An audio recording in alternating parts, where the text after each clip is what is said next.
My name is Travis Dale Garnett, And where were you born? Dripping Springs, Texas, What was the date of your birth? January the 1st, 1926. My parents were W.S. Garnett Jr. and Hattie Quick. My great-grandfather comes from Kent, England. They left Liverpool in 1872, arrived in New Orleans by ship, and a little later on they migrated to Texas, and they got a grant through the government somehow, and they got 1,200 acres of land over at Mount Sharp, Texas. My grandfather, when about 1873, he lived at Mount Sharp. My grandfather moved over here in 1904, opened a blacksmith shop. Where was the blacksmith? It's on Mercer Street. The building's tore down right now, right across from Rippey's. And his son was Bill Garnett. My dad built the automotive garage right west of there, which the building is still there, but it's leased to my nephew as a propane place. It wasn't a funeral home. It was a little small building back where my dad's garage was. It sold caskets. A casket for a grown person would go about $80 down to $40. A child's about $35. A man's dress suit was $12, and a woman's dress about $7. The reason I know is I was a kid, just curious. I'd go over and just gawk around and watch them. Grandfather also would shoe horses or mules for 75 cents and furnish the shoes. He could take a wagon wheel that's completely wore out, and they'd what they call re-spoke it. Put it on a thing, put all new spokes on it, shrink the tires, the iron tires, and get them on it and get it going.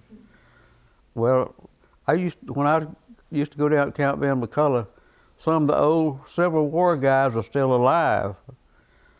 And Tom Quick was my dad. He was the son of Jacob Quick. And he played the fiddle and sang songs and stuff like that. And whenever they played Dixie, all them old guys jump up and just holler and shout, "Wish I wasn't Dixie." So did you go every year to those reunions? We camped down there. I camped down there every year till I was probably 14 years old. And what sort of things did you youngsters do there? Well, they had, the corner was always there. They had rides, they had a dance at night, and they had different things under the tabernacle down there, all kind of talks and stuff like that. Where the new drugstore is, there was this Methodist church there, and my dad built a huge tabernacle there with the help of a guy that worked for him was Leroy Roberts. And my dad furnished all the tin and iron and fixed it and everything like that. And also, back then there was no electricity, and my dad had 32-volt light plants that he had accumulated and stuff like that. And you could buy 32-volt light bulbs. Well, he put that north of the church so they'd have electric lights. Well, the noise got so loud that he had to dig a hole in the ground and bury the muffler so it wouldn't make any noise. Before they had that, my granddad, Will Garnett, he'd always just take a coal oil lantern down there is what they had for lights. And he would, every Sunday, you could mark his word that he'd ring that church bell when church time started. When we get out of Sunday school, we'd go straight to Mount Gainer. That's where my grandpa run the store over there. Tom Quick run the store over there. And that store, he run a little old general store, wasn't nothing to it, had no windows, just the door to get in it. And straight across from it, he had a grist mill and a thing where you make sorghum molasses. On top, it's kind of on the top of a hill. People hauled their sugar cane in there, and the press was there, and the mules would go round and round it, and that would turn that press, and they'd feed the sugar cane in it. It'd drain out the bottom, the juice, and run downhill to a flat tank, about a 4 by 8 tank that had a shed built over it, and the tank sat on rocks on each side. And to cook molasses, you have to build a fire under it to cook it to make it turn out sorghum molasses. He wouldn't ever charge people; he'd just do it on the shares. There also was a church there and a school there. That's where my mother and all the sisters went to school, at the Mount Garnett Church. It's all gone now except those steps are still there. Yeah, it was an old 1924 Dodge. He cut the back off a sedan car and put a little dump bed back there. Everybody called it the old black Dodge. And I'd load up with kids. We'd go out there, and none of us had bathing suits, and we'd just go out there and skinny dip. No girls around? Well, there wasn't supposed to be, and I don't know. When I was in the 8th grade, I had a teacher named Rama Dillingham. That was her name. And some of us boys caught a big old chicken snake, cut it off, and put it in her desk drawer, about 6 feet long. She pulled that out and fell plumb over backwards. And let me say, 40 years after that, I had a granddaughter in Austin learn to be a beautician named Holly Garnett. And this gray-headed lady'd come in there and wanted to get her hair styled. And Holly had Garnett on her blouse. Said, "Did you know Travis Garnett?" Holly said, "Yeah, he's my granddad." "Did you know him?" She said, "I knew him well." I was just a kid then, but I'd worked my dad's service station. Gasoline was 15 cents a gallon, kerosene was 10 cents a gallon. You could buy 25 pounds of ice for 10 cents. So you were buying ice right up until electricity came into Dripping Springs. When was that? My dad had bought those light plants and had in the 30s, and it had 2 Delco light plants. And we had electric lights in my house. And after he had that 32 volt electricity, these old Dodge cars had a generator and starter made together, and it's real heavy duty. He could convert those over to electric motor on 32 volt.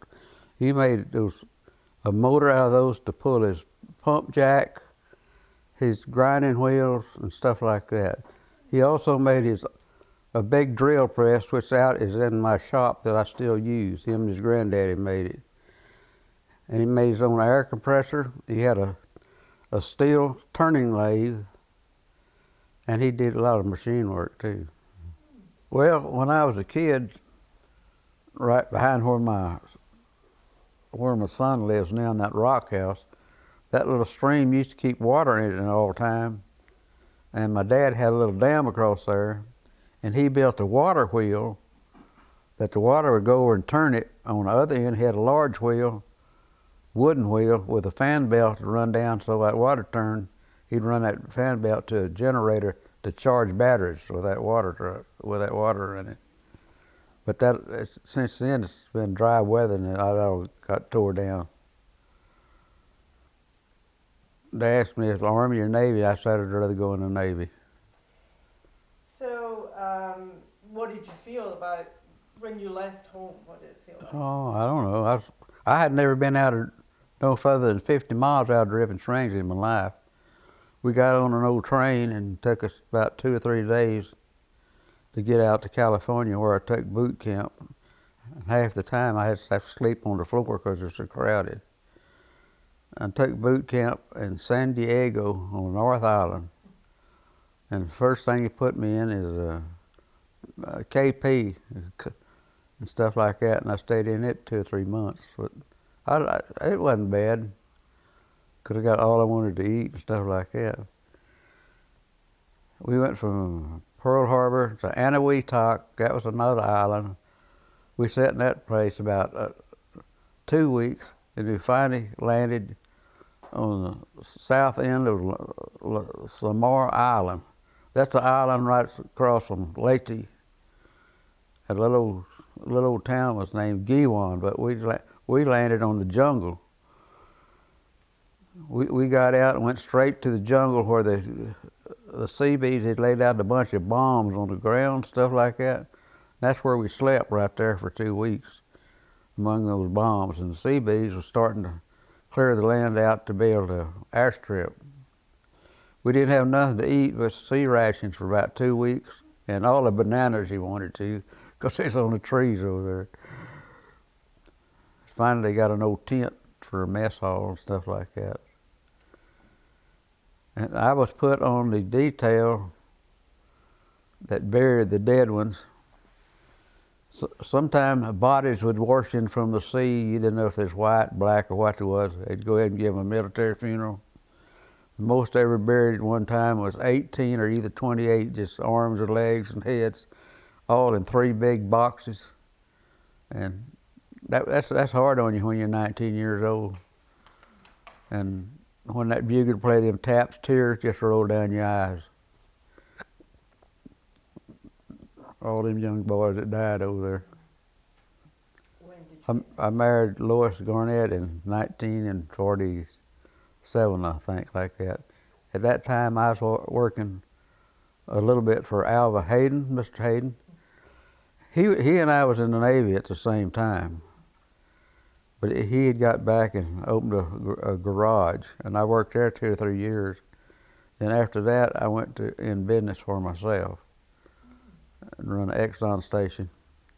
And I got a street hot rod I made in 1953.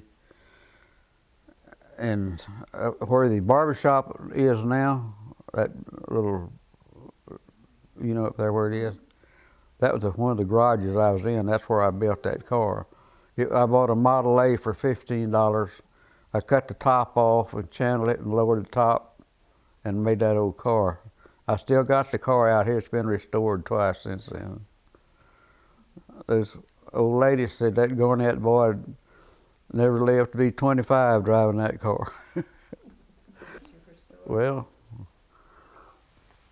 I told you about the Model A. Another car we had is a 47 Fiat body that I built a tubular frame, and I built the whole where you could tilt the whole front end, the whole car body up to work on the motor.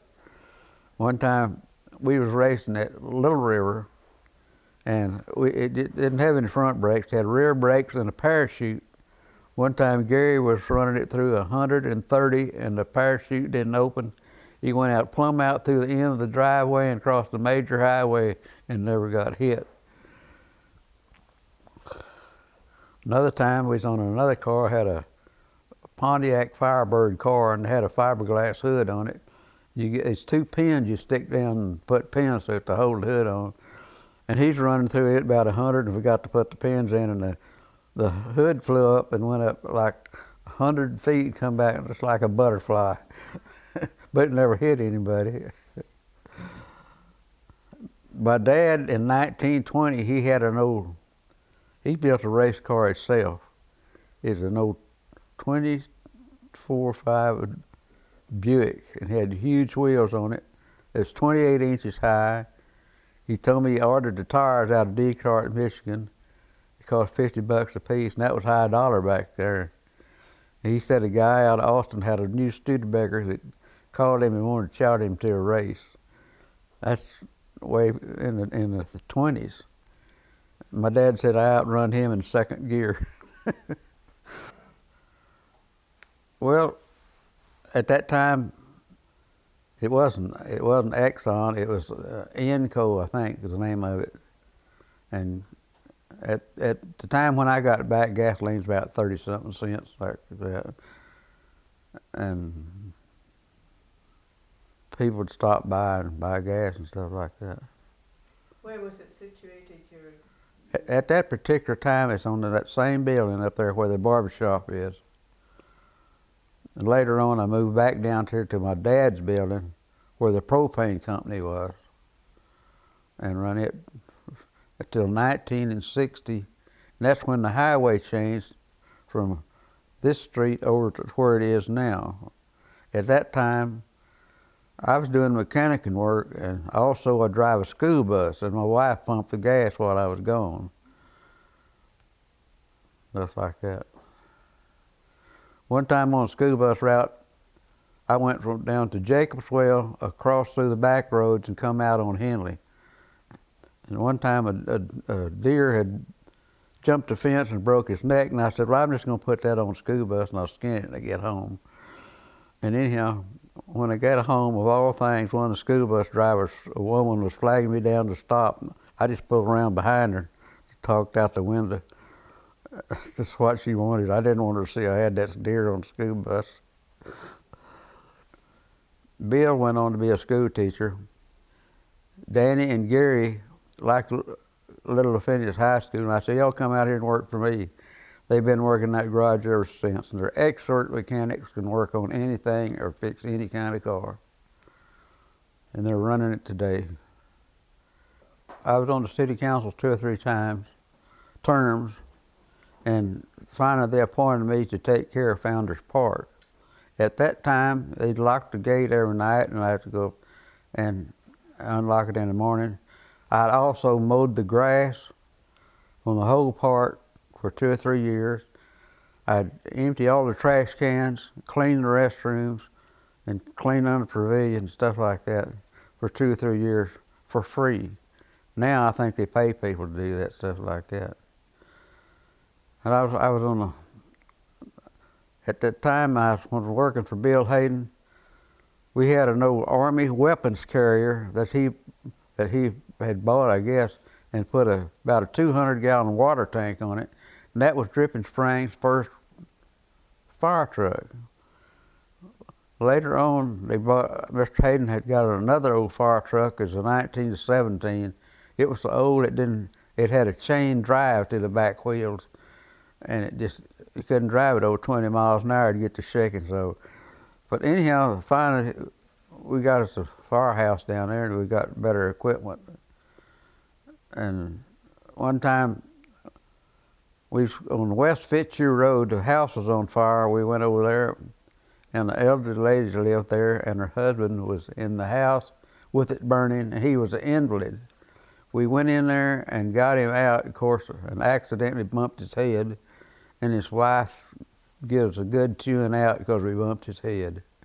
Another time down on Elder Hill Road, we got a call down there at 3 o'clock in the morning. A couple from Wembley had attended a party on that road, and they was in 2 different vehicles. Well, he left ahead of her, and I guess they'd been drinking.